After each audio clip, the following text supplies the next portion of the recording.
America की राजधानी Washington DC में व्हाइट हाउस से लगभग 300 मीटर की दूरी पर गोलीबारी हुई, जिसमें 2 नेशनल गार्ड के मेंबर्स बुरी तरीके से जख्मी हो गए। और इस हमले को अमेरिका के राष्ट्रपति डोनाल्ड ट्रंप ने आतंकी हमला बताया है। संदिग्ध की पहचान एक अफगान नागरिक के रूप में की गई है। अब संदिग्ध को लेकर बड़ी जानकारी ये सामने आ रही है कि अधिकारियों और हमलावर के एक रिश्तेदार ने यह बताया है कि संदिग्ध अफगानिस्तान में अमेरिकी सैनिकों के साथ काम कर चुका था। जांच से जुड़े 4 वरिष्ठ कानून प्रवर्तन अधिकारियों के अनुसार संदिग्ध की पहचान रहमानुल्लाह लकनवाल के तरह की गई है, जो लगभग 29 साल का है। बताया गया है कि उसने बुधवार को दोपहर 2:15 पर व्हाइट हाउस से थोड़ी दूर पर गश्त लगा रहे 2 नेशनल गार्ड मेंबर्स पर गोली चलाई। वहीं अधिकारियों के अनुसार घटना में संदिग्ध भी घायल हुआ है और अस्पताल में भर्ती है। वहीं आपको ये भी बता दें कि हमलावर के रिश्तेदार ने भी इस मामले में अपना बयान देकर कई खुलासे किए हैं।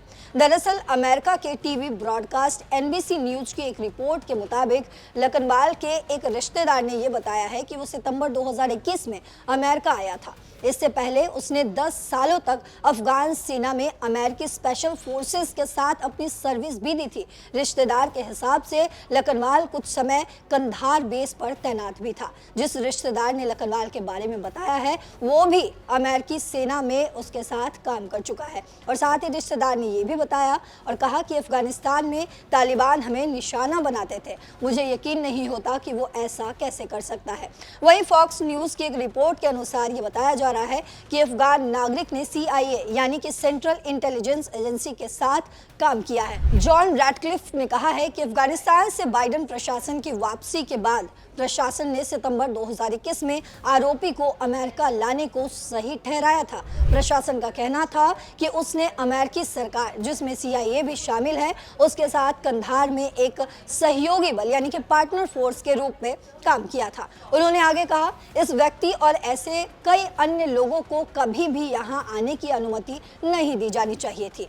हमारे नागरिकों और सर्विस मेंबर्स को बाइडेन प्रशासन की विनाशकारी नीतियों के परिणामों को झेलने से बेहतर सुरक्षा मिलनी चाहिए। वहीं एक रिपोर्ट के अनुसार आपको बता दें कि रहमानुल्लाह लकनवाल ऑपरेशन एलाइज वेलकम कार्यक्रम के तहत अमेरिका आया था। उसका असाइलम यानी कि शरण आवेदन इसी साल मंजूर किया गया था। वहीं आपको यह भी बता दें कि राष्ट्रपति डोनाल्ड ट्रंप ने एक वीडियो साझा किया और उसमें कहा है कि आज सुबह थैंक्सगिविंग हॉलीडे के मौके पर व्हाइट हाउस से कुछ कदम दूर ही नेशनल गार्ड के 2 सदस्यों पर घात लगाकर बहुत करीब से हमला किया गया। ये जघन्य हमला बुराई, नफरत और टेरर की कार्रवाई है। यह हमारे देश और इंसानियत के खिलाफ अपराध है। उन्होंने ये भी कहा कि होमलैंड सिक्योरिटी का मानना है कि संदिग्ध सितंबर 2021 में बाइडेन प्रशासन के समय उन कुख्यात उड़ानों से आया था जिसके बारे में काफी चर्चा हुई थी। कोई नहीं जानता था कि कौन आ रहा है। संदिग्ध का स्टेटस बाइडेन प्रशासन द्वारा हस्ताक्षर किए गए कानून के जरिए बढ़ाया गया था। उन्होंने आरोप लगाया कि पिछले प्रशासन ने पूरी दुनिया से 2 करोड़ अज्ञात और गैर सत्यापित लोगों को अमेरिका में आने दिया। राष्ट्रपति ट्रंप ने आगे कहा कि बाइडेन प्रशासन के समय अफगानिस्तान से आने वाले हर शख्स की जांच की जाएगी। उन्होंने ये भी आगे कहा कि अब हमें बाइडेन के दौरान अफगानिस्तान से हमारे देश में दाखिल हुए हर एक विदेशी की दोबारा जांच करनी होगी और हमें सभी जरूरी कदम उठाने होंगे ताकि किसी भी देश का कोई भी विदेशी जो यहाँ का नहीं है या हमारे देश के लिए कोई लाभ नहीं जोड़ता, उसे निकाला जा सके। साथ ही उन्होंने अमेरिकी राजधानी की सुरक्षा के लिए अतिरिक्त 500 सैनिकों की तैनाती की बात कही है। आपको बता दें, वर्तमान में वॉशिंगटन डीसी में करीब 2200 नेशनल गार्ड्स तैनात है, यानी कि 2200 तैनात है। हालांकि सवाल अब भी यही है कि आखिर इस हमले के पीछे की मंशा क्या थी।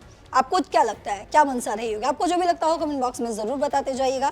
बाकी देश और दुनिया की खबरों के लिए देखते रहिए दैनिक जागरण। नमस्कार।